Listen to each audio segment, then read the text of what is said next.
श्रीमद्भागवत गीता के 13वें अध्याय का महात्म्य। श्री महादेव जी कहते हैं, पार्वती अब 13वें अध्याय की अगाध महिमा का वर्णन सुनो। उसको सुनने से तुम बहुत प्रसन्न होगी। दक्षिण दिशा में तुंगभद्रा नाम की एक बहुत बड़ी नदी है। उसके किनारे हरिहरपुर नामक रमणीय नगर बसा हुआ है। वहाँ हरिहर नाम से साक्षात भगवान शिव जी विराजमान है, जिसके दर्शन मात्र से परम कल्याण की प्राप्ति होती है। हरिहरपुर में हरि दीक्षित नामक एक क्षत्रिय ब्राह्मण रहते हैं, जो तपस्या और स्वाध्याय में संलग्न तथा वेदों के पारगामी विद्वान थी। उनके एक स्त्री थी, जिसे लोग दुराचारा कहकर पुकारते थे। इस नाम के अनुसार ही उसके कर्म भी थे। वह सदा पति को कुवाच्य कहती थी। उसने कभी भी उनके साथ शयन नहीं किया। पति से संबंध रखने वाले जितने लोग घर पर आते, उन सबको डांट बताती और स्वयं कामोन्मत्त होकर निरंतर व्यभिचारियों के साथ रमण किया करती थी। ज़्यादातर तो महात्म्य में पुरुषों का बताया, आज पहले स्त्री का बताया। क्या स्त्री भी ऐसी हो सकती है? क्या थी कि एक हरिहरपुर में हरि दीक्षित नामक एक क्षत्रिय ब्राह्मण रहते थे, जो तपस्या और स्वाध्याय में संलग्न थे तथा वेदों के पारगामी विद्वान थे। उनके एक स्त्री थी, जिसे लोग दुराचारी कहकर पुकारते थे, मतलब बुरा आचरण करने वाली। इस नाम के अनुसार ही उसके कर्म भी थे, मतलब उसको पुकारते ही थे ऐसा। वह सदा पति को कुवाच्य बोलती थी, मतलब गलत वचन बोलती थी। उसने अभी भी उनके साथ शयन नहीं किया। पत्नी थी, लेकिन पति के साथ शयन नहीं किया। पति से संबंध रखने वाले जितने भी लोग घर पर आते, उन सबको डांट बताती और स्वयं कामोन्मत्त होकर निरंतर व्यभिचारियों के साथ रमण किया करती थी। एक दिन नगर को इधर उधर आते जाते हुए पूर्ववासियों से भरा देख, उसने निर्जन एवं दुर्गम वन में अपने लिए संकेत स्थान बना लिया। एक समय रात में किसी कामी को न पाकर वह घर के किवाड़ खोल नगर से बाहर संकेत स्थान पर चली गई। कोई स्थान था उसका। उस समय उसका चित्त काम से मोहित हो रहा था। वह एक एक कुंज में तथा प्रत्येक वृक्ष के नीचे जा जाकर किसी प्रियतम की खोज करने लगी, किंतु उन सभी स्थानों पर उसका परिश्रम व्यर्थ गया। उसे प्रियतम का दर्शन नहीं हुआ। तब वह उस वन में नाना प्रकार की बातें कहकर विलाप करने लगी। चारों दिशाओं में घूम घूम कर वियोग जनित विलाप करती हुई उस स्त्री की आवाज़ सुनकर कोई सोया हुआ बाघ जाग उठा और उछलकर उस स्थान पर पहुंचा जहां वह रो रही थी। काम वासना के लिए वो अपने प्रियतम को ढूंढ रही थी, लेकिन कोई नहीं मिला और विलाप करने लगी। तो बाघ जग गया वहाँ पे और पहुँच गया वो चलकर। उधर वह भी उसे आते देख किसी प्रेमी की आशंका से उसके सामने खड़ी होने के लिए ओट से बाहर आ गई। उसे क्या पता कि बाघ आ रहा है। ओट से बाहर निकल आई। वो सोची कोई मेरा प्रियतम आ रहा है। उस समय व्याघ्र ने आकर उसे नख रूपी बाणों के प्रहार से पृथ्वी पर गिरा दिया। इस अवस्था में भी वह कठोर वाणी में चिल्लाती हुई पूछ बैठी, अरे बाघ, तू किस लिए मुझे मारने को यहाँ आया है? पहले इन सारी बातों को बता दे, फिर मुझे मारना। क्या कोई स्त्री इतना खराब कर्म भी कर सकती है? अपने पति को छोड़ करके दूसरे पुरुषों के पास जा रही है, अपने पति को गलत वचन बोल रही है, दुराचारी है वो, दुष्ट है वो, पापी न हो, उसकी तो दुर्गति होनी ही है। फिर उसके यह बात सुनकर प्रचंड पराक्रमी व्याघ्र क्षण भर के लिए उसे अपना ग्रास बनाने से रुक गया और हंसता हुआ सा बोला, दक्षिण देश में मलापाह नामक एक नदी है। उसके तट पर मुनिपर्णा नगरी बसी हुई है। वहाँ पंचलिंग नाम से प्रसिद्ध साक्षात भगवान शंकर निवास करते हैं। उसी नगरी में मैं ब्राह्मण कुमार होकर रहता था। नदी के किनारे अब बाघ अपनी बात बता रहा है। वो कह रही तू मुझे क्यों नोच रहा है, कारण तो बता। तो वो अपनी बात बता रहे हैं। उसी नगरी में मैं ब्राह्मण कुमार होकर रहता था। नदी के किनारे अकेला बैठा रहता और जो यज्ञ के अधिकारी नहीं है उन लोगों से भी यज्ञ कराकर उनका अन्न खाया करता था। बात पे ध्यान देना।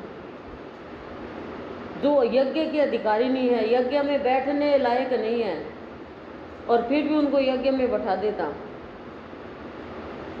और उनका अन्न खाया करता था। तभी तो कहते हैं कि पात्रता के अनुसार ही सब कुछ मिलता है। अपात्र को दे दिया तो पाप कर्म तो हो ही गए ना। आप किसी चोर को यदि आप 10 रुपए दोगे या किसी शराबी को दोगे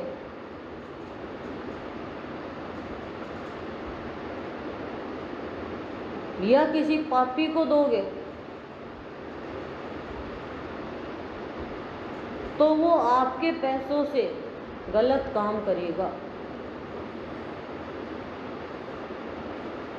और गलत काम करेगा तो उसका फल क्या होगा? बताओ बताओ। जोर से बोलो। रोटी खा के आई हो? कितनी कितनी? जब भी नींद आती है।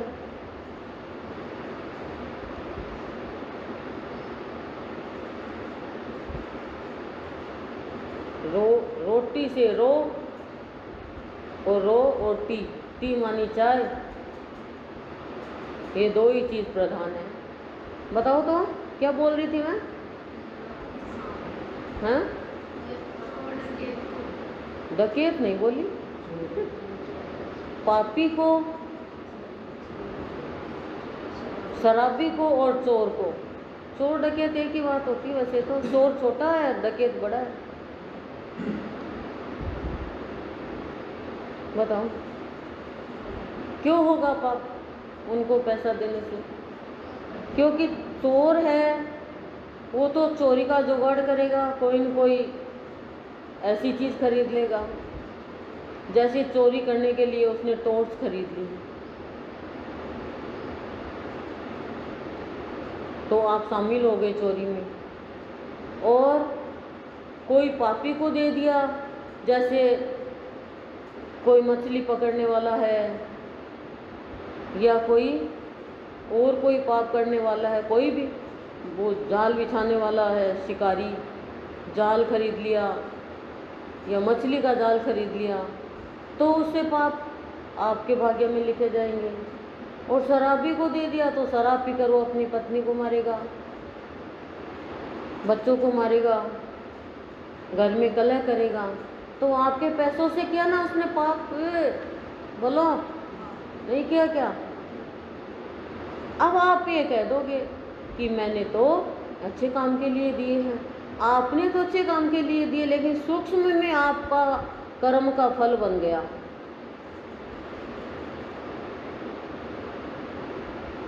अनजाने में आप आग में हाथ धोगे तो क्या हाथ नहीं जलेगा? जलेगा। तो अनजाने में भी यदि कोई पाप होता है तो उसका फल तो मिलता ही है।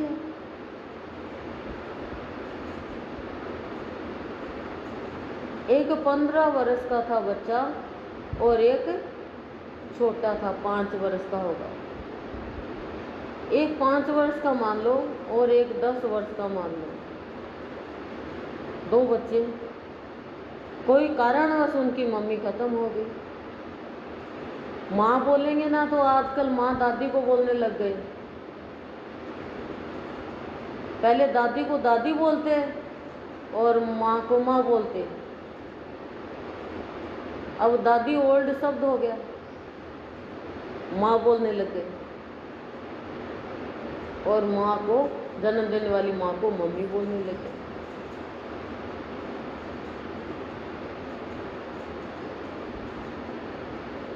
तो उसके पापा ने पूछा, बच्चों के पापा ने, कि ये तो इतना रो रहा है, 5 वर्ष वाले को इतना पता नहीं है मरने का जीने का। तो दुख तो दोनों के बराबर आया, लेकिन एक के अनजाने में आया और एक के जानकारी में आ गया। इसको पता है ये रो रहा है, वो रो नहीं रहा। तो संत ने बताया कि ये जो छोटा, इससे अनजाने में पाप हुआ है, तो इसको अनजाने में दुख मिल गया, और इसने जानबूझकर कोई पाप किया है तो इसकी जानकारी में पाप आ गया, इसलिए रो रहा है। पाप का फल तो मिले ही मिलेगा। हम लोग कहीं गए थे तो बहुत ही छोटा बच्चा था, भाई थे 2, एक बड़ा एक छोटा। तो छोटे वाला कह रहा है बड़े को कि देख देख पापा को झूला झुला रहे हैं, अर्थी लेके जा रहे थे, झूला झुला रहे हैं, आल कीजिए पालकी, आल कीजिए पालकी करने लगे। सब रो रहे हैं और वो कह रहा है देखो पापा को झूला झुला रहे हैं। क्यों? उसको पता ही नहीं। इसलिए बच्चों को दूर रखते हैं कि बच्चों के साफ दिल में कोई बात चली जाती है तो घर कर लेती है। इसलिए हम कहते हैं बच्चों को दूर ले जाओ, इसीलिए हम कहते हैं। और इसीलिए सद्गुरु कहते हैं बच्चों तुम ऐसे वैसे वातावरण से दूर रहो। पर हम तो अच्छे वातावरण से दूर रहने लग गए, और कहीं जाएंगे तो अच्छे वातावरण को भी गंदा कर देंगे। पशु तो गंदा करते हैं, मनुष्य भी गंदा कर देता है। तो पशु में और मनुष्य में अंतर क्या हो गया? क्या मनुष्य भी पशु है? और क्या है? वो मनुष्य भी पशु ही है। जो मनुष्य पशु तुल्य काम करता है, खाली इंद्रियों से बंधा रहता है, कर्मेंद्रियों से बंधा रहता है, और आगे की कुछ सोचता ही नहीं है। पशु यही तो करता है। पैसे पशु और पैसे पास। पशु बन के मोह के पास में बंधोगे तो पराजय पराजय होगी। तो क्या कह रहे हैं इसमें कि तू मुझे किस लिए इन नखों से, नखों रूपी बाणों से प्रहार कर रहा है?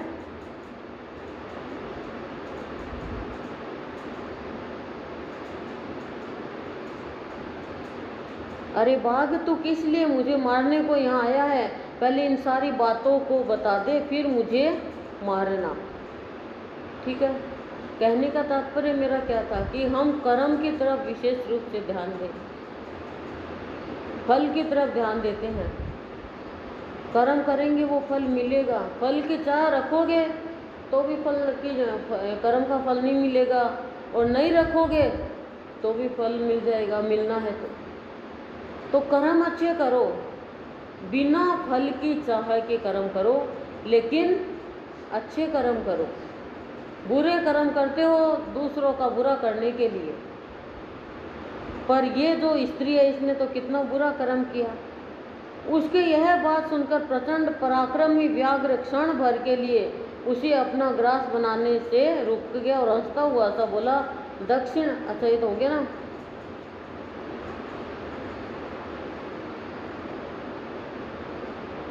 क्या बता रही थी? उन लोगों से भी यज्ञ कराकर उनका अन्न खाया करता था। इस पे बात चल रही थी अपनी, कि पात्र के अनुसार ही कर्म मिलता है। और हम क्या करते हैं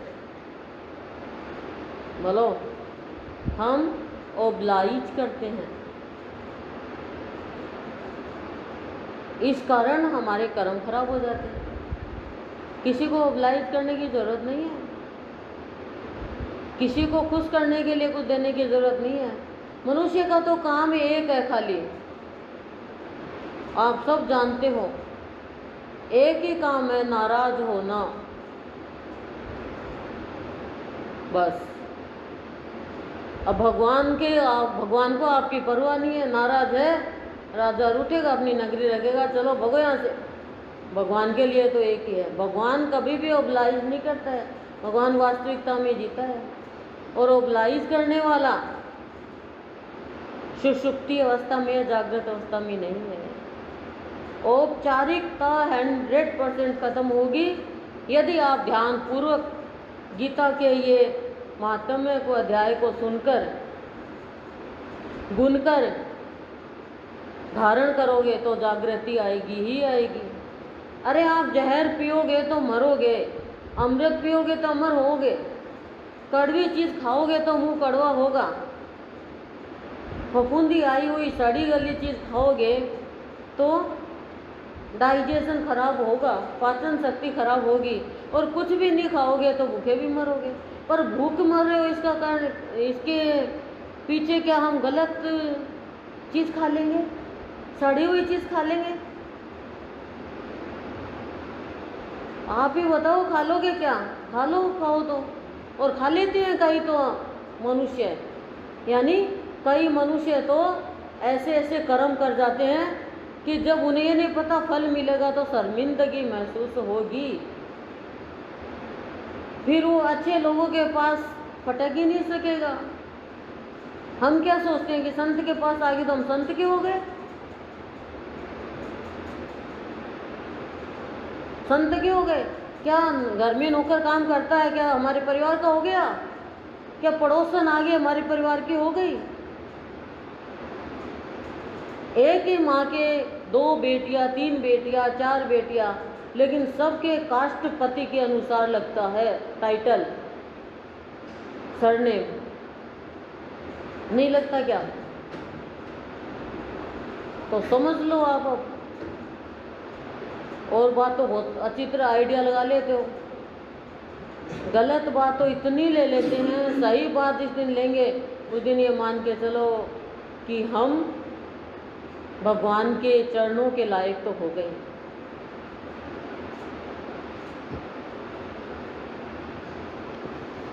इतना ही नहीं, धन के लोभ से मैं सदा अपने वेद पाठ के फल को भी बेचा करता था। वो बता रहे हैं ब्राह्मण कुमार कि मैं क्या करता था, बहुत ही मतलब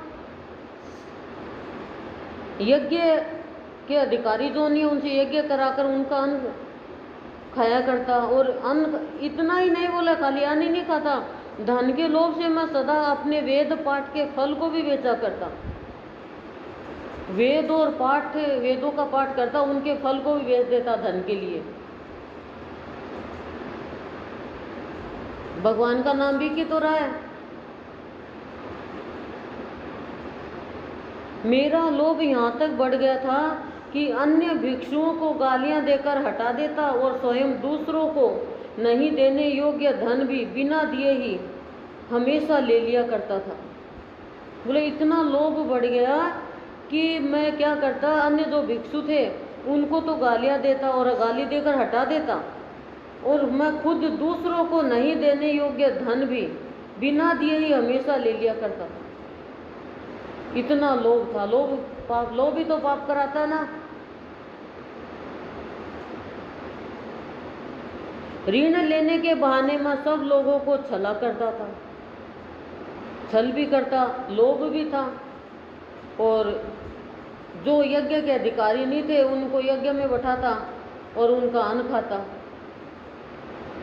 और गालियाँ देता, ठीक है, और छल करता। तदंतर कुछ काल व्यतीत होने में बूढ़ा हुआ, थोड़े दिन बाद में बूढ़ा हो गया। वो तो सभी होंगे, हम क्या नहीं होंगे? आपको पता है?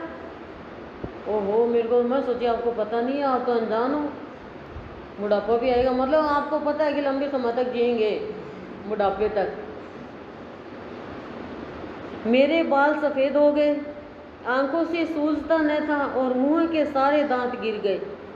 इतने पर भी मेरी दान कर लेने की आदत नहीं छूटी। पर्व आने पर प्रतिग्रह के लोभ से मैं हाथ में कुश लिए तीर्थ के समीप चला जाया करता था। तत्पश्चात जब मेरे सारे अंग शिथिल हो गए तब एक बार मैं कुछ धूर्त ब्राह्मणों के घर पर मांगने खाने के लिए गया। किनके घर पर? धूर्त ब्राह्मणों के घर पे। अब धूर्त लोगों से यदि किसी का पाला पड़ गया, हे भगवान बचा के रखना धूर्त लोगों से। और यदि रिश्ता हो गया धूर्त लोगों से तो भगवान से प्रार्थना करो, हे भगवान इसका धूर्तपना छुटा दो।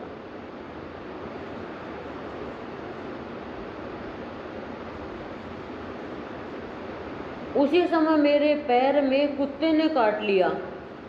देखो, अच्छे दिन आते हैं तो हर तरफ से आते हैं, बुरे दिन आते हैं तो हर तरफ से आते हैं। लेकिन बुरे दिन किन के आते हैं? जो बुरे कर्म करते हैं।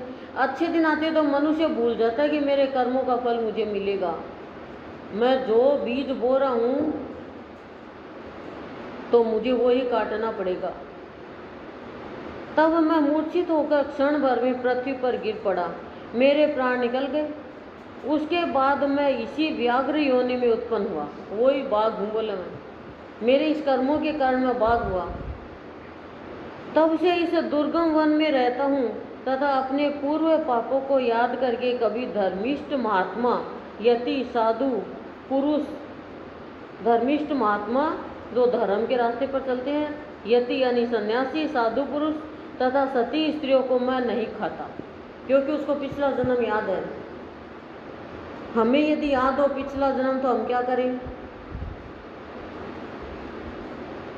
मान लो हमें याद हो पिछला जन्म कि वो मेरा पति था, तो एक पति तो है ही वर्तमान में हाँ? दूसरे को और मानने के चलो, वो आपको टुकरा ही देंगे कि तू कैसे मेरी पत्नी है। कौन मानेगा?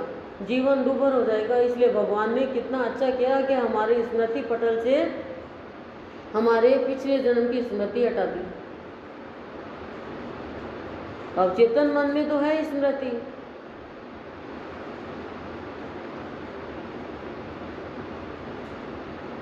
उसके बाद मैं इसी व्याघ्र योनि में उत्पन्न हुआ। तब से इस दुर्गम वन में रहता हूँ तथा अपने पूर्व पापों को याद करके कभी धर्मिष्ठ महात्मा, यति, साधु पुरुष तथा सती स्त्रियों को मैं नहीं खाता।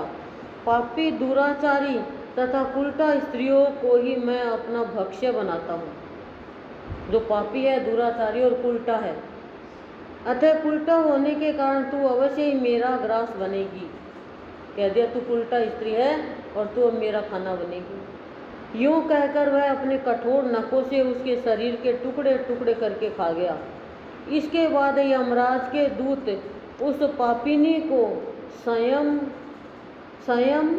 संयमनीपुरी में ले गए। वहाँ यमराज की आज्ञा से उन्होंने अनेकों बार उसे विष्ठा, मूत्र और रक्त से भरे हुए भयानक कुंडों में गिराया। कर्म का फल देख लो।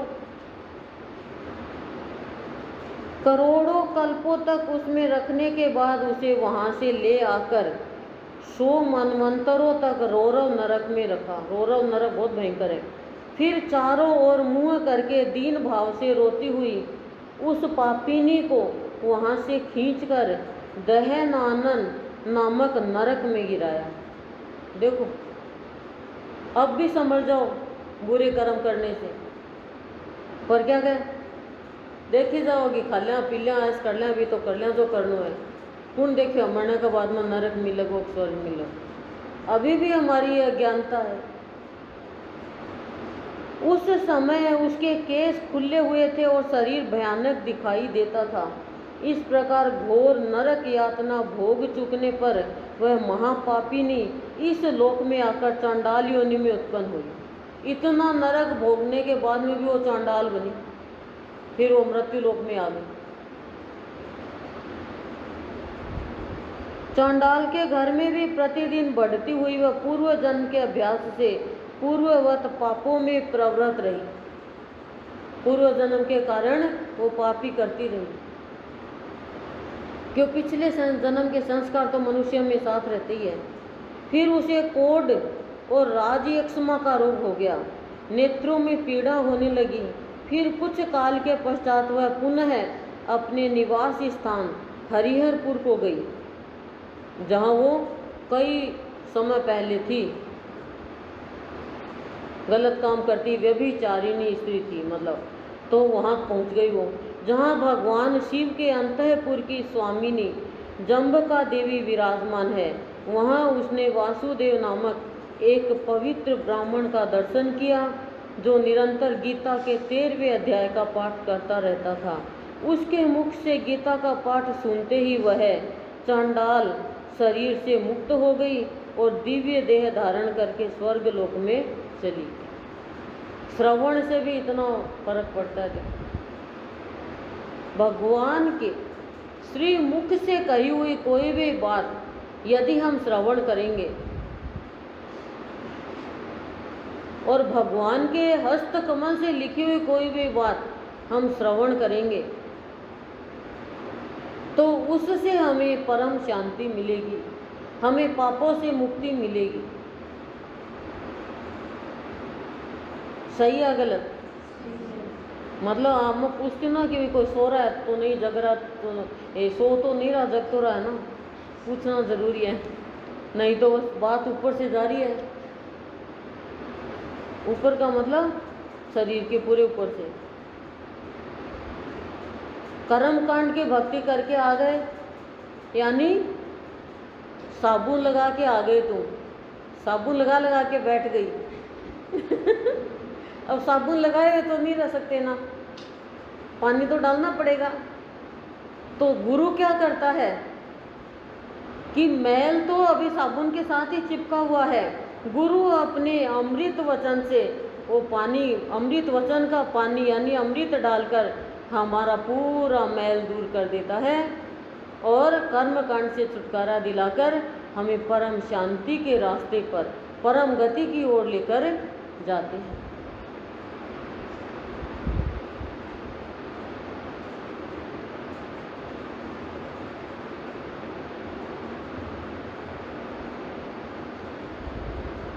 अब ये ऐसा भाव तो आप भी ले सकते हो, इसके लिए तो कोई पढ़ने की भी जरूरत नहीं है। आप लोग बर्तन मांजती हो या मंजवाती हो तो आप कह सकते हो, मेरो मन को बर्तन मांजो जी सतगुरु मेरा। ये भी तो बर्तन ही है। बरत बरत के पॉलिश उतर गई, पुराने हो गए, रद्दी का हो गया। मन का बर्तन मांजो गुरुजी, बुद्धि का बर्तन मांजो। ये बर्तन साफ होगा तभी तो गुरुदेव ज्ञान डालेंगे ना। तो गुरुदेव से कहो झाड़ू लगाओ, तो मेरे मन में झाड़ू लगा दो जी मेरा गुरुदेव। ये भजन तो तुम पढ़ने की जरूरत ही नहीं है तुम्हें, अब आपके मन से होना चाहिए।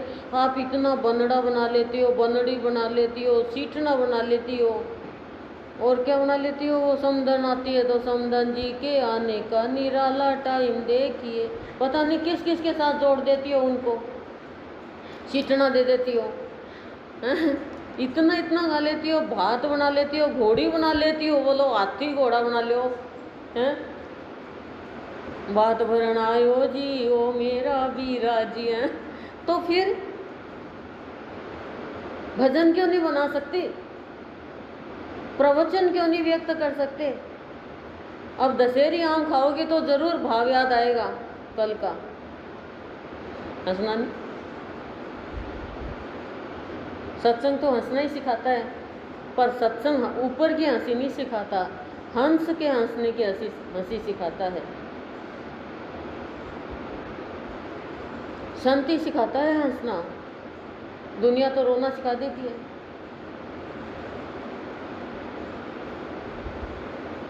लेकिन संत रोने में भी हंसना सिखा देता है। और हम बच्चों को तो हंसना सिखाते हैं गुदगुदी करके, तो अपने भी गुदगुदी कर लिया करो कभी कभी हंसने के लिए। लेकिन गुदगुदी आपकी खुद की आपसे होगी नहीं। गुरुदेव से कहो मुझे हंसना सिखा दो जी ओ जी मारा सतगुरु जी। आप कितना वो ओलियो गाती हो, गुरुदेव के भी तो ओलियो गाओ कि वो गुरु हमें आपकी याद आ रही है। नहीं याद आती तो याद आने को ही तो ओलियो बोलते हैं ना। थारी ओलियो आवे जी गुरु जी बेगा आओ जी, अरे यही तो भक्ति है। और ये भक्ति थोड़ी है भाई तुमने मंत्र पढ़ लिया और ये किताबें पढ़ ली बड़ी बड़ी और पोथी पाना पढ़ के रख दिया और अंदर में कुछ ही नहीं।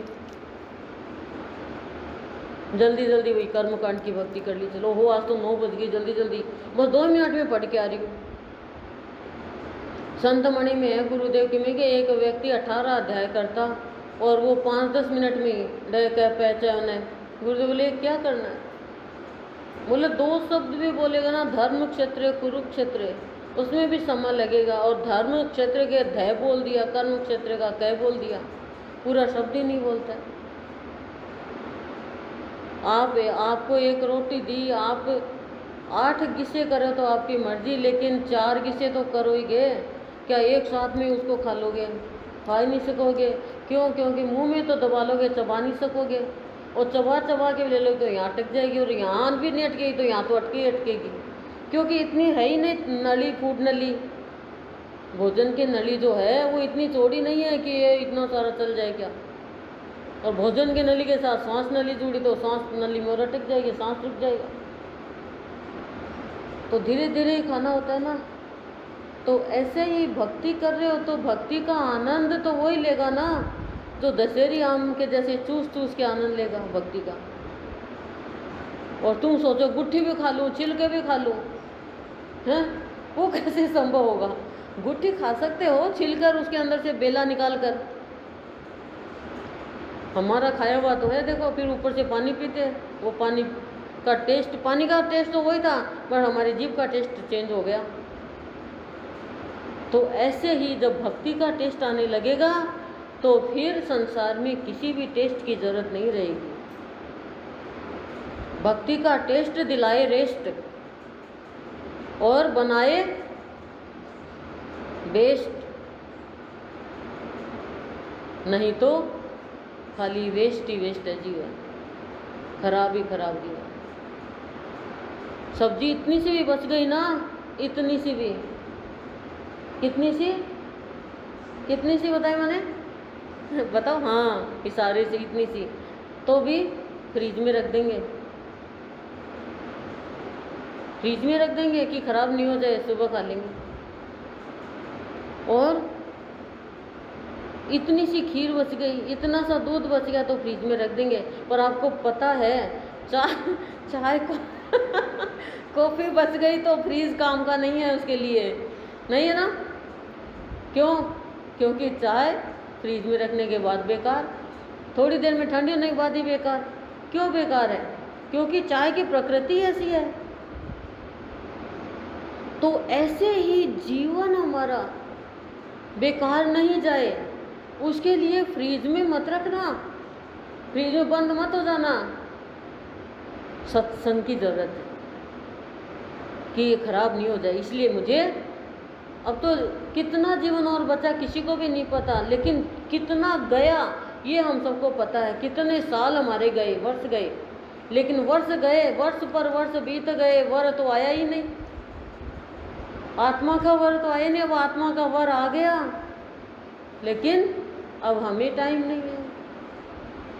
आत्मा के वर को पाने के लिए क्या करना होगा?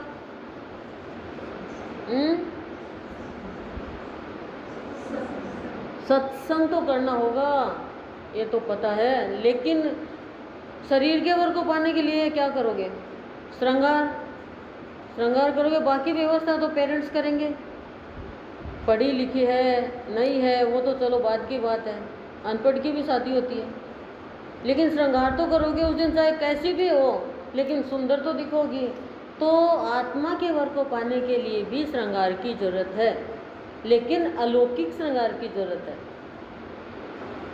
लौकिक श्रृंगार तो होगा ही होगा, संसारी ये स्तन का श्रृंगार तो लौकिक है, और आत्मा का श्रृंगार अलौकिक है, जो भाव, भक्ति, शांति, प्यार, श्रद्धा, विश्वास, निष्ठा, उत्साह, उमंग, उल्लास, इनसे होता है। और फिर लास्ट में एक श्रृंगार बचता है, वो आत्मा के वर के मिलने के बाद होता है, वो है आनंद का। आनंद का मिलन, आनंद का योग, आनंद का लोक। अलौकिक श्रृंगार से ही होता है। सही या गलत पूछते रहना पड़ेगा, क्योंकि टीचर तो तुम हो रही हो। सही गलत तो तुम बता रही हो। सही है गलत 1 मिनट में तुम बता दो कि गलत। अभी मैं आपको बोल दो सोमवार मंगलवार बुधवार शनिवार, अरे गुरुवार शुक्रवार कहाँ गया? तुरंत। क्यों? हमें ज्ञान बताना चाहिए, बताना भी चाहिए ऐसे। अब आपको इतना तो ज्ञान, हाँ हमें ज्ञान है वो तो बताएंगे। हम खाने पीने का ज्ञान है हमें खिलाने पिलाने का ज्ञान नहीं है। खिलाने पिलाने का ज्ञान संत देते हैं, समझे? तो आज 13वां अध्याय, 12वीं हो गई, अब 13वीं में चलो। 12वीं के बाद ही तो समाई होती है, फिर बरसोदी। होती है कि नहीं होती? इन विकारों की बरसोदी होगी, विकारों की 12वीं के बाद समाई। अब आप तो देखोगे 12वीं हो गई, दिन अच्छा है, वो क्या भरेंगे? क्या भरते हो? कुंडारा बोलते हैं क्या? कुंड, मटका डालते हो ना, कलश, कलश बोलते हो, कोरिंडा, जो भी बोलते हो, चलो वो भरोगे। मसालदान में मसाला नया डालोगे, हरी सब्जी बनाओगे, हरी सब्जी नहीं मिले तो उसमें नीम ला के डालोगे। नीम हरा है? हरा तो है ही, हरा भी है और वो खारा भी है। नीम से तो डरते हैं सब, ऑक्सीजन तो नीम ही देता है।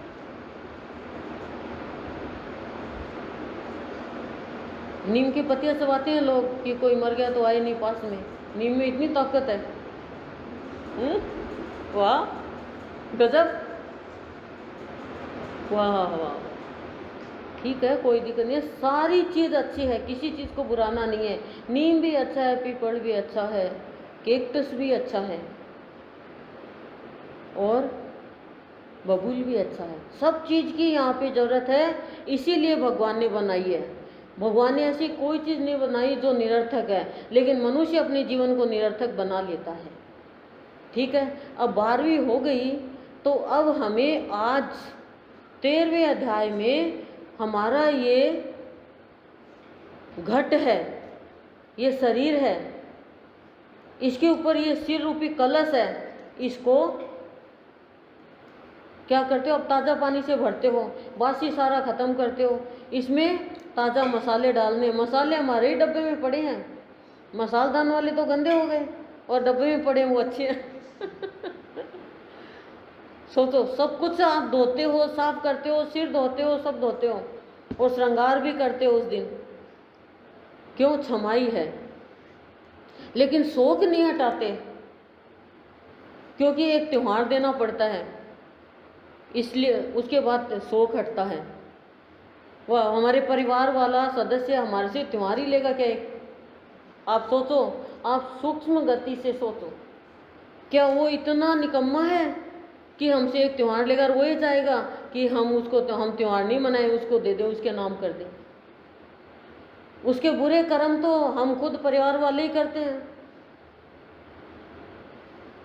वो इतना खराब है कि वो इतना शोक कर दिया, पहले सावड़ कर दी, फिर सूती कर दी। तो आप तो सत्संग में आ रहे हो, आपको तो इतना ज्ञान होना चाहिए, 12वीं 13वीं की जरूरत ही नहीं होगी फिर। तो आज हमें इस शरीर को शुद्ध करना है, इस घट को शुद्ध करना है।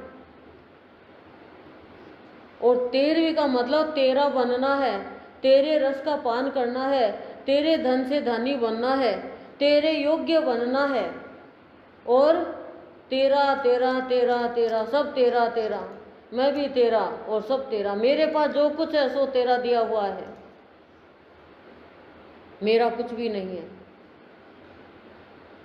बच्चे भी तेरे, तो पति भी तेरा, धन भी तेरा, मकान भी तेरा, सांस भी तेरे, शरीर भी तेरा, जो कुछ है सो तेरा है। मेरी जो इज्जत है वो भी तेरी, मेरी जो बेइज्जती हुई है वो भी तेरी।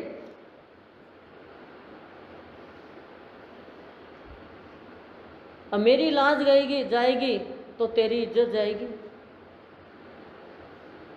तू ही लाजा मरेगा। लेकिन भगवान कह रहे हैं तूने बड़ा जोर देकर कह दिया, पर तुम्हें भी तो मेरी लाज रखनी पड़ेगी। तुम सत्संग में आके और उल्टे सीधे कर्म करोगे, अनुशासन भंग करोगे और सोचोगे ही नहीं कि कैसा जीवन जी रहे हैं, तो मैं ऐसों की लाज कहाँ तक रख पाऊंगा। दुर्योधन की मैं लाज रख पाया क्या? जो मेरे योग्य है और अपने आचरण को शुद्ध रखते हैं और शिष्टाचार का धर्म अपनाते हैं, उनकी लाज मैं रखता हूँ।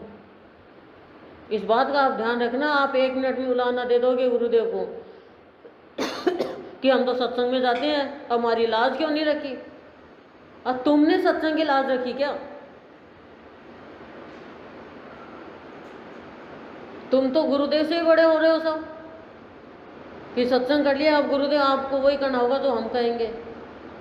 हाँ, गुरुदेव हमारा गुलाम है, जो वही करेंगे।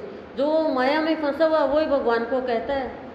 अर्जुन कह रहा है ये क्या मैं नहीं करूँगा, लेकिन जैसे ही अर्जुन को की कामना खत्म हो गई और ज्ञान हो गया, वैसे ही वो हे निरंजन, हे निराकार, हे निर्विकार, हे केशव, हे प्रभु, हे मेरे जगत गुरु, मैं तुम्हारा शिष्य तेरी शरण में आया हूँ, दर्शन दो, भाव दो, ज्ञान कराओ मुझे, तुम जो कहोगे वो करूँगा।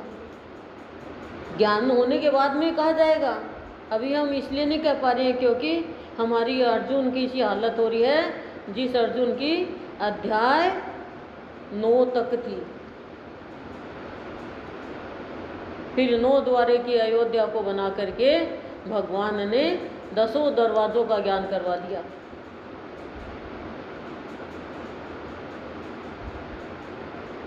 समझे क्या? तो 13वां अध्याय चालू करें चालू? तुम तैयार हो? सब बैठ गए अपनी अपनी सीट पे? बस में कहते हैं ना जल्दी आओ ड्राइवर आ गया ये बस ही है, सत्संग है वो बस भी है। क्यों? ये अपने वश में कर लेती है, और ये बस चलाने वाला सद्गुरु है।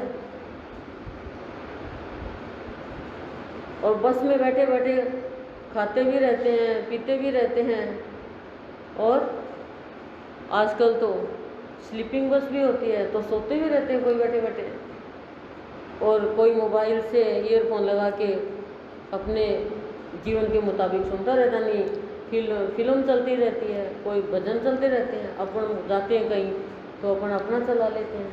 तो इस बस में भजन सत्संग ये चल रहा है, सद्गुरु बस चला रहे हैं और हम मुसाफिर बन के बैठे हुए हैं। गंतव्य स्थान तक ये बस हमें पहुंचा देगी, लेकिन ये बस कहती है बस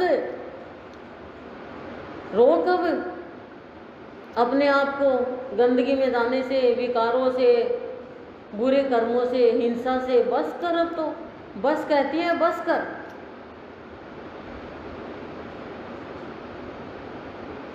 नहीं तो इस बस से नीचे उतार देगा कंडक्टर। कंडक्टर तो हम जैसे ही हैं बोलो, टिकट तो चाहिए ना, यहाँ पे टिकट की जरूरत नहीं है, बिना टिकट के बैठाते हैं हमारी बस। फ्री सेवा में लगाते हैं ना, कहीं कोई भागवत कथा होती है तो बस लग जाती है।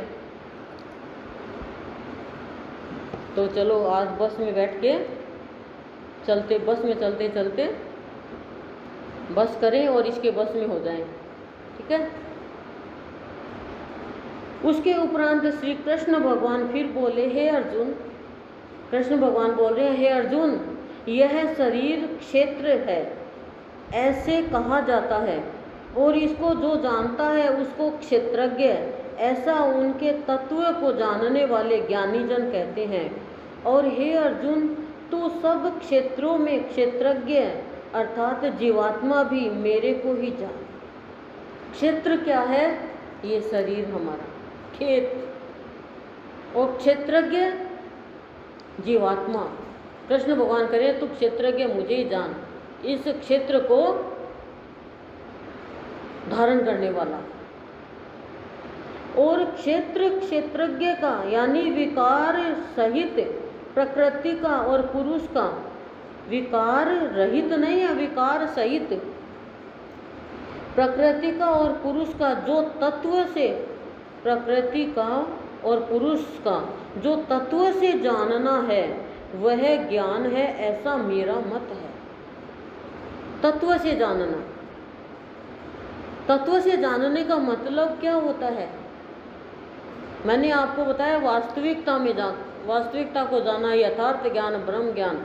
लेकिन तत्व से जानना एक ये भी है कि सही और गलत को जानना। हम सही को गलत, गलत को सही, वाह वाह वाह, क्या जीवन। और अपने आप को समझदार मान लेते। कभी ऐसा नहीं हो अंत में रोना पड़े। नहीं पता है सही क्या गलत क्या तो छोड़ो।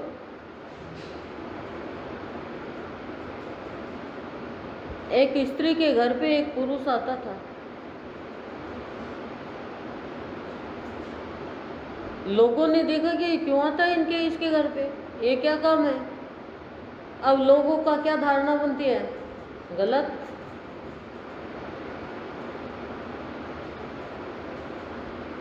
लेकिन जब पता चला कि वो तो उसका भाई है और वो विदेश से आया हुआ है, तो वो रोज अपनी बहन से मिलने आता है। पड़ोसी ने सोचा ये नया पुरुष कौन आ रहा है, आज तक तो इसको कभी देखा ही नहीं। उस स्त्री का पति था, वो बाहर गया हुआ था। पति को फोन कर दिया, औरों को फोन कर दिया, सब इकट्ठे हो गए, छुप छुप के देखे।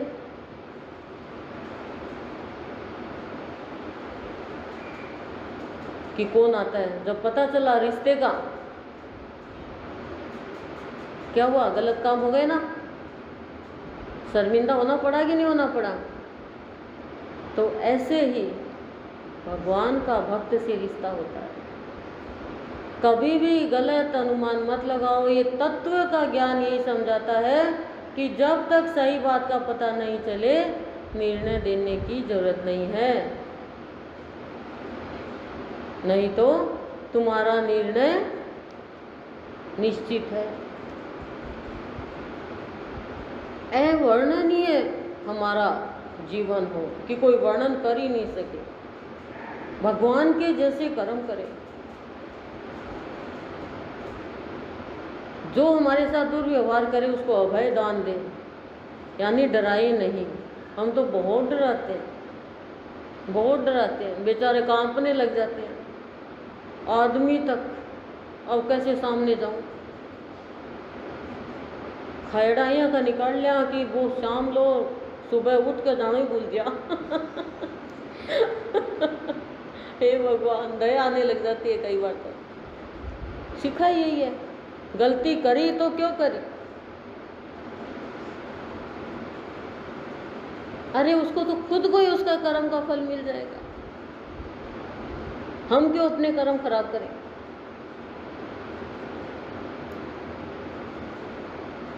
वह ज्ञान है, ऐसा मेरा मत है। इसलिए वह क्षेत्र जो है और जैसा है तथा जिन विकारों वाला है और जिस कारण से जो हुआ है तथा वह क्षेत्रज्ञ भी जो है और जिस प्रभाव वाला है, वह सब संक्षेप से मेरे से सुन। भगवान ज्ञान दे रहे हैं। जब शिष्य के अंदर में सब क्लियर हो जाता है तो भगवान स्वयं गुरु बन के ज्ञान देते हैं।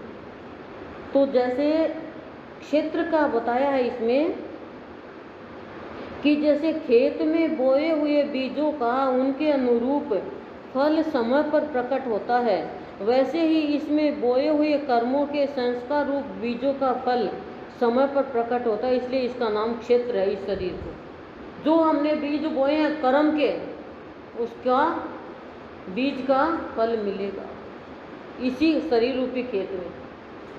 इसलिए इसको क्षेत्र कहा है। ठीक है।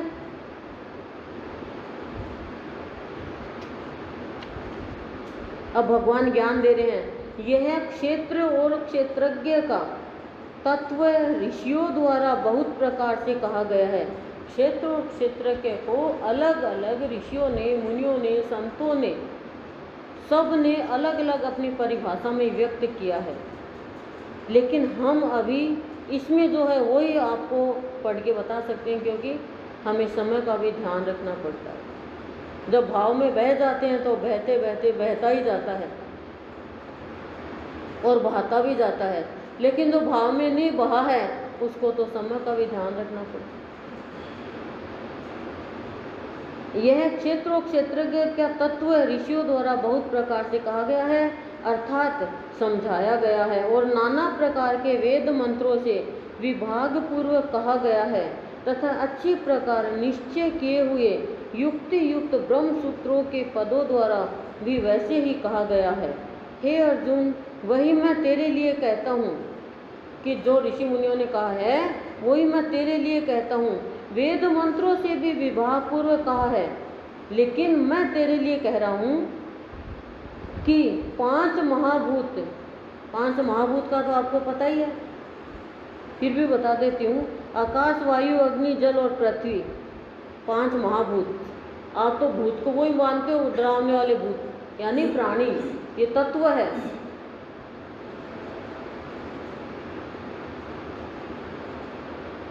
पृथ्वी का सूक्ष्म भाव अहंकार, बुद्धि और मूल प्रकृति अर्थात त्रिगुणमयी माया भी, तथा 10 इंद्रियां अर्थात श्रोत्र, त्वचा, नेत्र, रसना और घ्राण एवं वाक, हस्त, ये कर्मेंद्रिया है, वाणी, हस्त, हाथ, पाद, उपस्थ और गुदा, एक मन और 5 इंद्रियों के विषय अर्थात शब्द, स्पर्श, रूप, रस और गंध, तथा इच्छा, द्वेष, सुख, दुख और स्थूल देह का पिंड एवं चेतनता, शरीर और अंतःकरण की एक प्रकार की चेतन शक्ति, उसको चेतनता बोलते हैं, और धृति, इस प्रकार का यह क्षेत्र विकारों के सहित संक्षेप से कहा गया है।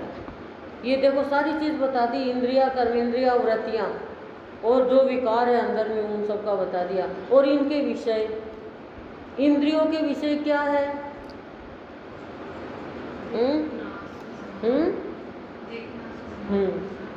देखना। आंख का विषय क्या है? सूंघना। नहीं क्यों? नाक का सूंघना, कान का सुनना और जीभ का स्वाद, जीभ का त्वचा चखना, हाँ ठीक है, स्वाद, और त्वचा का स्पर्श। अच्छा, पढ़े लिखे तो हो गए। ये है इनका, तो ये सब इस पिंड, इस क्षेत्र के और विभाग बताए गए हैं संक्षेप में। अब इनको खोल के बताना है तो समय लगेगा। हे अर्जुन, श्रेष्ठता के अभिमान का अभाव, दंभाचरण का अभाव, प्राणी मात्र को किसी प्रकार भी न सताना और क्षमा भाव तथा मन वाणी की सरलता, श्रद्धा, भक्ति सहित गुरु की सेवा, बाहर भीतर की शुद्धि, अंतःकरण की स्थिरता, बाहर भीतर की मतलब तन और मन सब शुद्ध, अंतःकरण की स्थिरता, मन और इंद्रियों सहित शरीर का निग्रह है, इस लोक और परलोक के संपूर्ण भोगों में आसक्ति का अभाव और अहंकार का भी अभाव, एवं जन्म, मृत्यु, जरा और रोग आदि में दुख दोषों का बारंबार विचार करना, पुत्र, स्त्री, घर और धनादि में आसक्ति का अभाव और ममता का न होना। देखो अच्छा क्या है और बुरा क्या है बता दिया कि श्रेष्ठता का जिसको जो अभिमान नहीं है और दंभाचरण का अभाव है, मतलब दंभ नहीं करता है आचरण में, और प्राणी मात्र को किसी को सताता नहीं है, क्षमा का भाव है, और मन वाणी से सरल है, श्रद्धा भक्ति से भरा हुआ है, गुरु की सेवा करता है, बाहर भीतर शुद्ध है, अंतःकरण में स्थिर है। क्योंकि हम कई बार क्या कहते हैं, विचलित रहते हैं, अंदर से करना नहीं चाहते, फिर किसी के कहने से करना पड़ता है कोई अच्छा काम, तो स्थिर नहीं है, अस्थिर रहता है। स्थिरता, मन और इंद्रियों सहित शरीर का निग्रह है, ध्यान रखना, मतलब इस लोक और परलोक के संपूर्ण भोगों में आसक्ति का अभाव, ना तो कि मरने के बाद मैं स्वर्ग में जाऊंगी इसकी आसक्ति, न इस संसार की आसक्ति कि मुझे छोड़ना है मैं क्या करूं ये, और अहंकार का भी अभाव, और जन्म, मृत्यु, जरा और रोग आदि में दुख और दोषों का बारंबार विचार करना। इसके लिए विचार करना, और काम के लिए तो बहुत विचार करते हैं, लेकिन इसके लिए हम कभी विचार करते नहीं हैं कि मेरा दोबारा जन्म नहीं हो, मृत्यु होगी तो मैं कहाँ जाऊँगा, मेरे को बुढ़ापा आ जाएगा, फिर मैं क्या करूँगा, रोग आ जाएगा तो मैं भगवान को कैसे पाऊँगा। इन चीज़ों पे विचार करना चाहिए।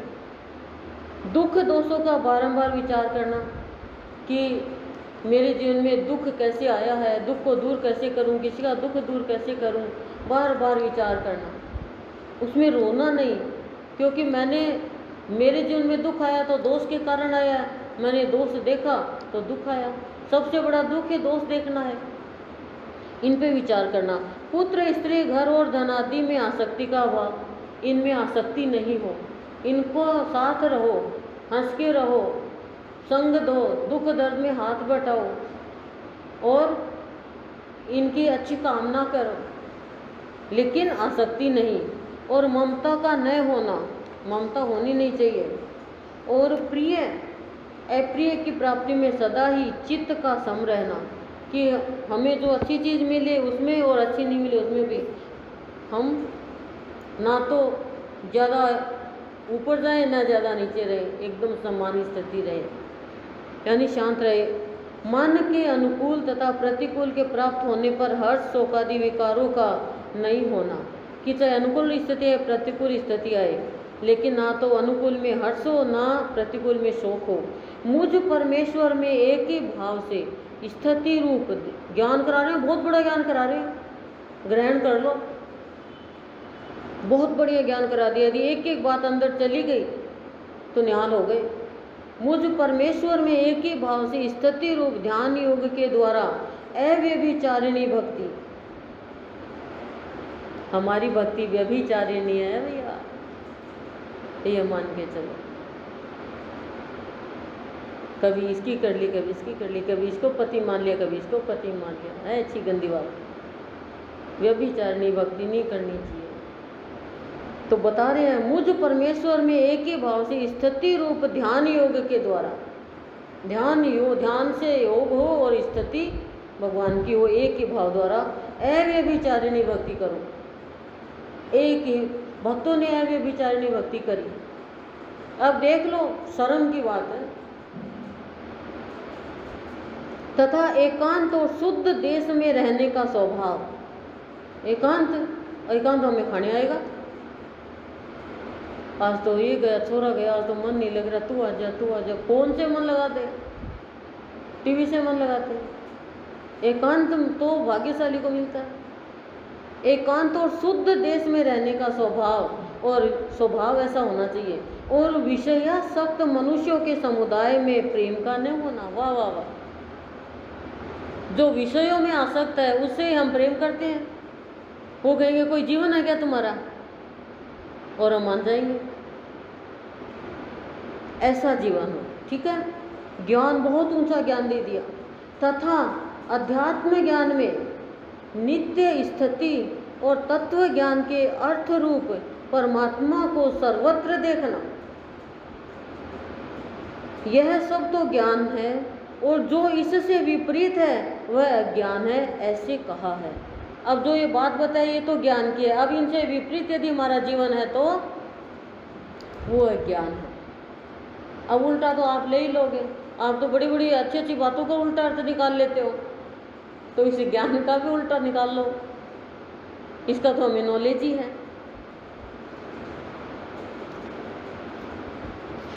हे अर्जुन, जो जानने के योग्य है तथा जिसको जानकर मनुष्य परमानंद को प्राप्त होता है, उसको अच्छी प्रकार कहूँगा।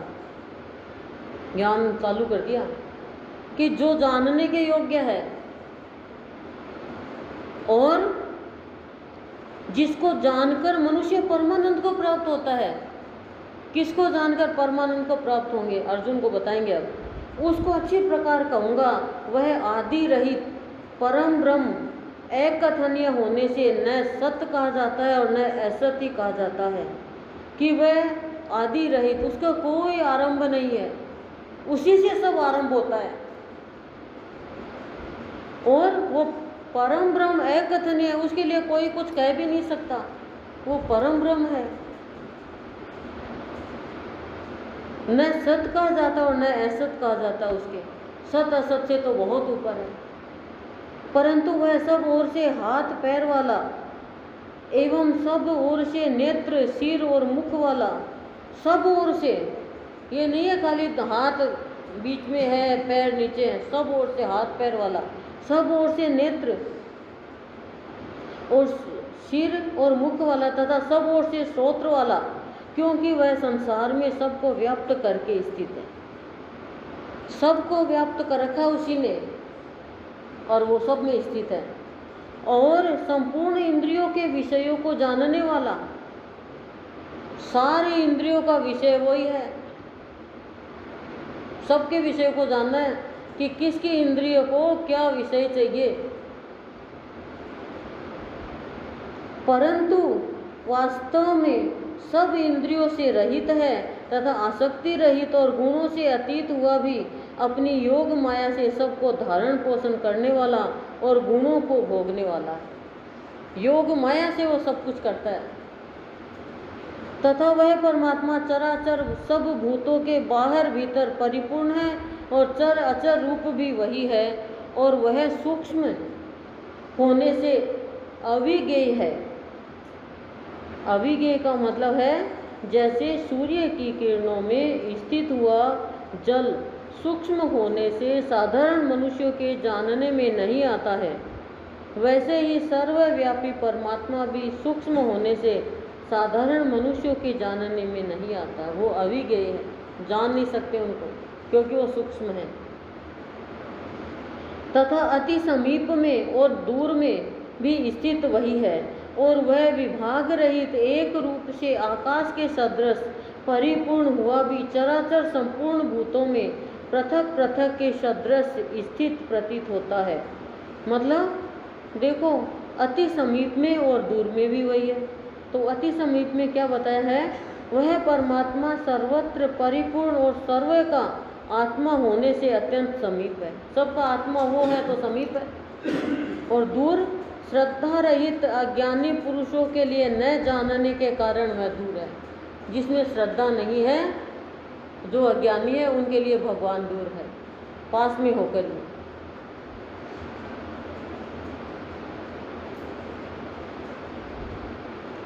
तथा वह जानने योग्य परमात्मा विष्णु रूप से भूतों को धारण पोषण करने वाला और रुद्र रूप से संहार करने वाला तथा ब्रह्म रूप से सबका उत्पन्न करने वाला है। वह ब्रह्मा ज्योतियों का भी ज्योति एवं माया से अति परे कहा जाता है तथा वह परमात्मा बोध स्वरूप और जानने के योग्य है एवं तत्व ज्ञान से प्राप्त होने वाला और सबके हृदय में स्थित है। बता दिया कि वह परमात्मा ही जानने के योग्य है, और उसको जानने के लिए ये जीवन, ऐसा जीवन होना चाहिए। अब आप दोबारा सुन लेना, नहीं समझ में आया हो तो। और वो सबके हृदय में स्थित है।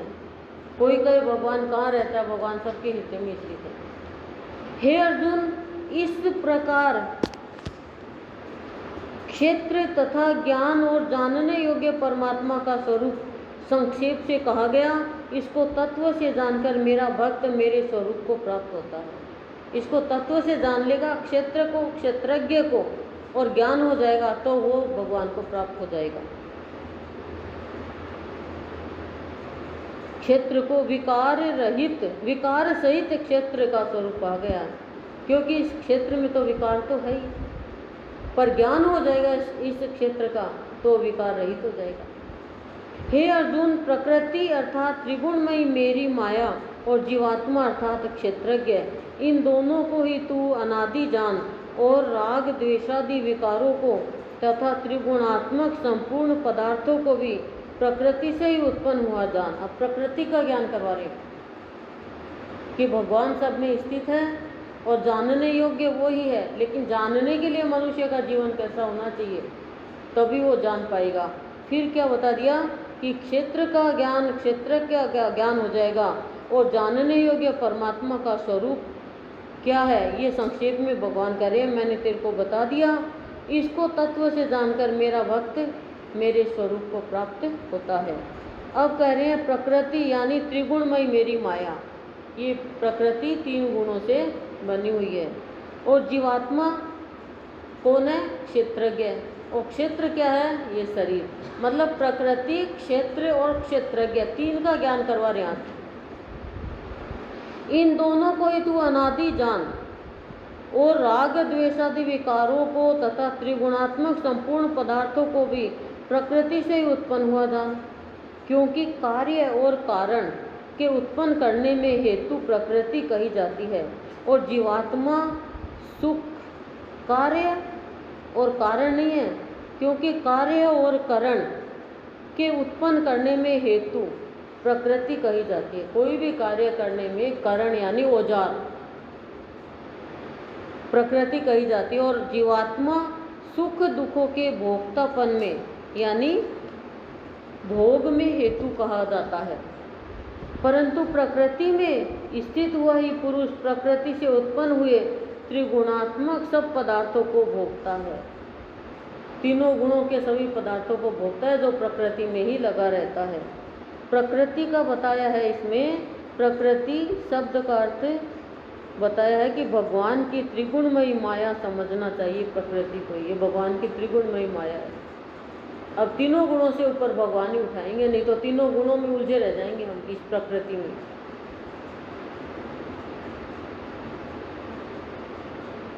और इन गुणों का संग ही इस जीवात्मा के अच्छी बुरी योनियों में जन्म लेने में कारण है। जन्म लेने का कारण बता दिया। क्या बताया? कि प्रकृति पुरुष से उत्पन्न हुए त्रिगुणात्मक सब पदार्थों को भोगता है पुरुष, और इन गुणों का संग ही इस जीवात्मा के अच्छी बुरी योनियों में जन्म लेने के कारण है। जो भी प्राणी इस त्रिगुण में प्रकृति से गुण लेता है, उसी के मुताबिक उसका जन्म होता है, उसी के मुताबिक वो कर्म करता है। सत्व गुण जन्म लेना का बताया है। सत्व गुण के संग से देव योनि में एवं रजोगुण के संग से मनुष्य योनि में और तमोगुण के संग से पशु पक्षी आदि नीच योनियों में जन्म लेता है। अब आप देख लो, आपको सतोगुण वालों से का संग करना है, रजोगुण वालों का करना है और तमोगुण वालों का करना है। सतोगुण वाला का संग करोगा तो देव योनि में जाओगे, रजोगुण वालों का संग करोगे तो मनुष्य में योनि में वापस जन्म हो जाएगा, और तमोगुण वाले का करोगे तो नीच योनि में पशु पक्षी बनोगे। क्लियर?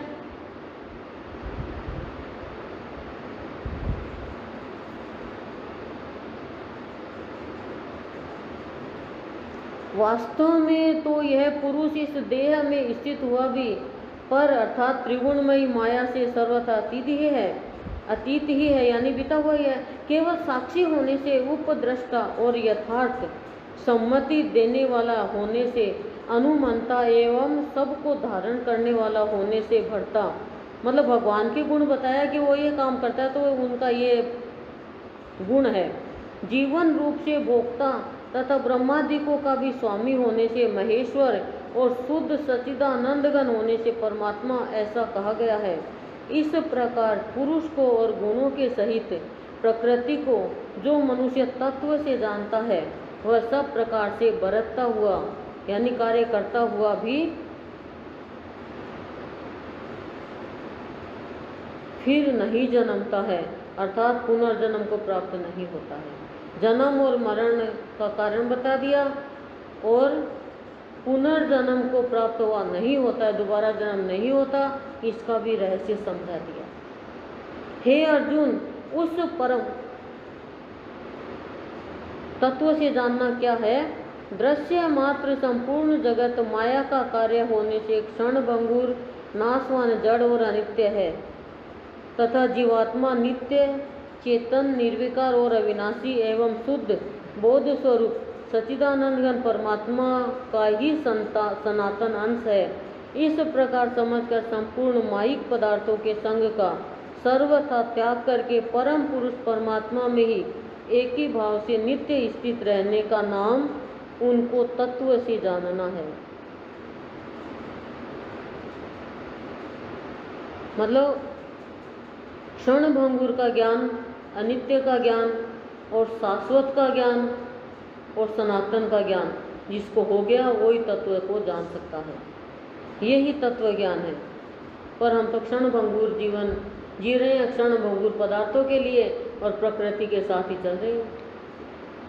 बरसात आ गई उसके मुताबिक हो गए, सही काम करने को भी आतुर होते हैं तो बरसात आ गई उसको रोक देंगे।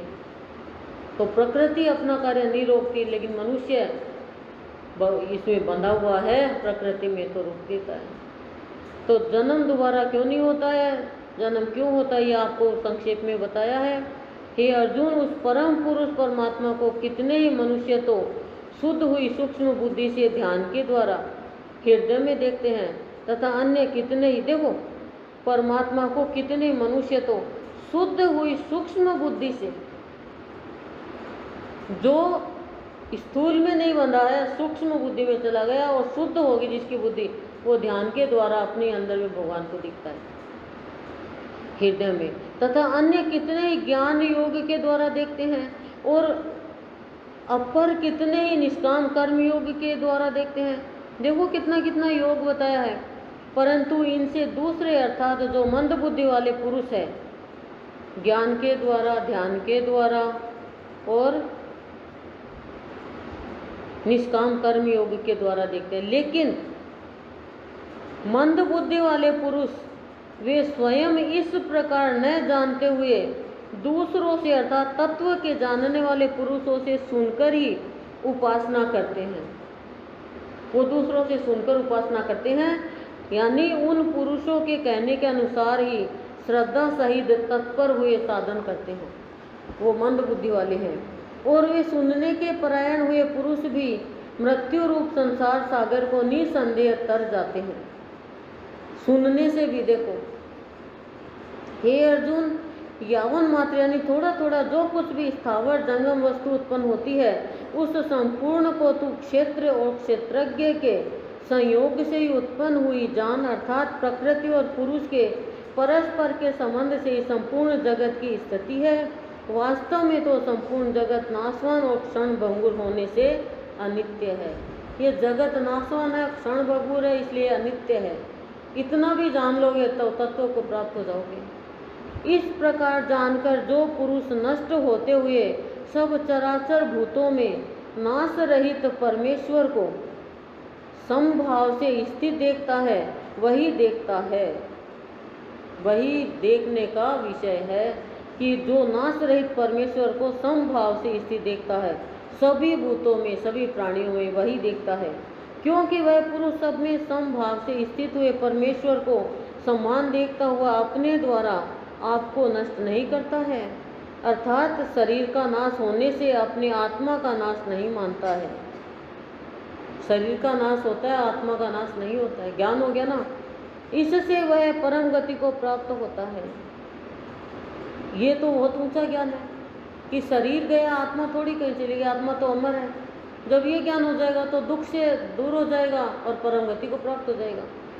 और जो पुरुष, अलग अलग पुरुषों का ज्ञान पूरे में ही चल रहा है देखो, और जो पुरुष संपूर्ण कर्मों को सब प्रकार से प्रकृति से किए हुए देखता है, अर्थात इस बात को तत्व से समझ लेता है कि प्रकृति से उत्पन्न हुए संपूर्ण गुण ही गुणों में बरतते हैं, तथा आत्मा को कर्ता देखता है, वही देखता है। वही मतलब देखना उसका ही सफल है, बाकी तो सब देखते हुए भी अंधे हैं।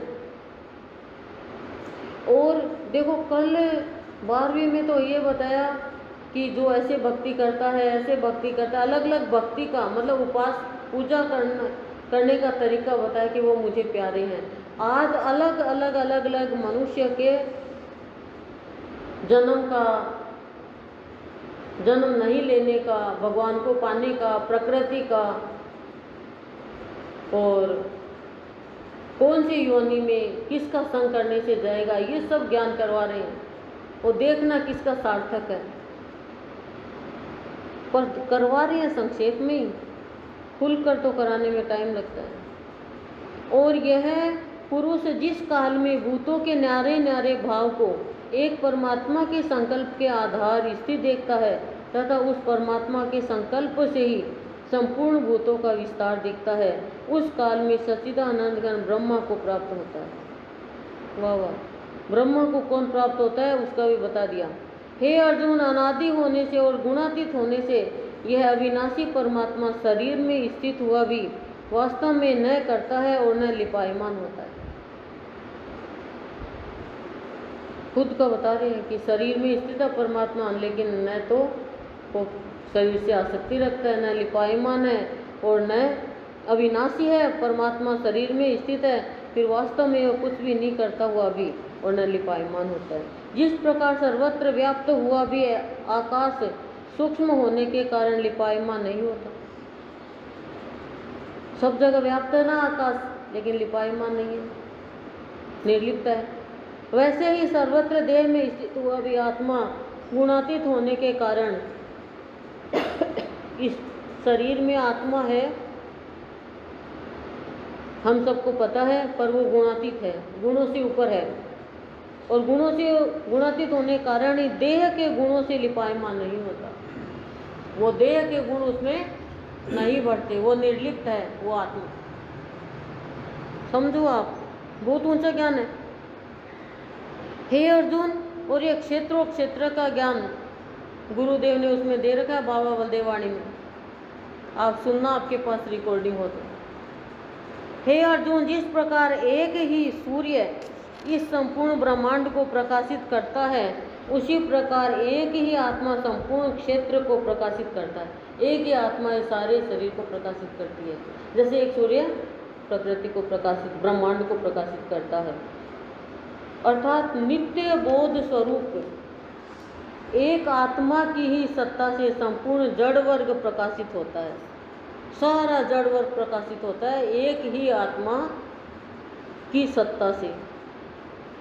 इस प्रकार क्षेत्र और क्षेत्रज्ञ के भेद को, क्षेत्र क्षेत्रज्ञ का क्या भेद बताया? क्षेत्र को जड़, विकारी, क्षणिक और नाशवान। ये शरीर क्षेत्र है, ये जड़ है, ये विकारों से भरा हुआ है, ये क्षणिक है यानी क्षणभंगुर है और नाशवान है। तथा क्षेत्रज्ञ को नित्य बताया, चेतन बताया, अविकारी बताया और अविनाशी बताया। ऐसे कोई जानना ही उनके भेद को जानना है। क्षेत्रज्ञ क्या है? परमात्मा है, जो इस क्षेत्र के अंदर है, इस खेत के अंदर है। इस प्रकार क्षेत्र और क्षेत्रज्ञ के भेद को बताया। आप बताओ तो क्षेत्र क्या है? फिर से बोलो। क्षेत्र को जड़, बोलो, जड़, विकारी, क्षणिक और नाशवान, ये तो है क्षेत्र यानी हमारा इस शरीर। और क्षेत्रज्ञ क्या है? नित्य, चेतन, अविकारी और अविनाशी। इन तत्वों से जान लोगे तो इनका भेद जान लिया। ये आत्मा, अब इसका नाश नहीं हुआ, ये विशेष ज्ञान है, तभी दुख नहीं होता है कि हम तो आत्मा है सब। अब आत्मा तो अविकारी है, उसमें तो विकार होगा नहीं, है शरीर में फिर भी अविकारी है। क्यों? शरीर का विकार उसको नहीं लगता है। तथा विकार सहित प्रकृति से छूटने के उपाय को जो पुरुष ज्ञान नेत्रों द्वारा तत्व से जानते हैं, इन नेत्रों से नहीं। कौन से नेत्र? ज्ञान नेत्रों के द्वारा तत्व से जानते हैं। थक गए? मैं नहीं थकी, बोलते बोलते देखो तुम सुनते सुनते थक गए।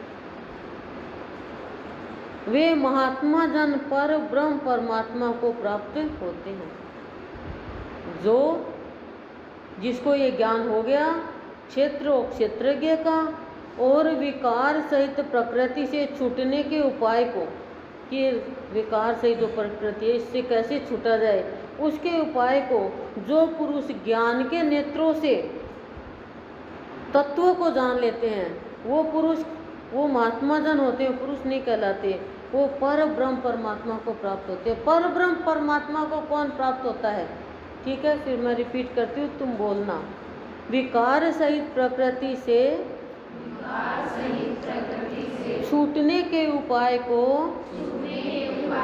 जो पुरुष ज्ञान नेत्रों द्वारा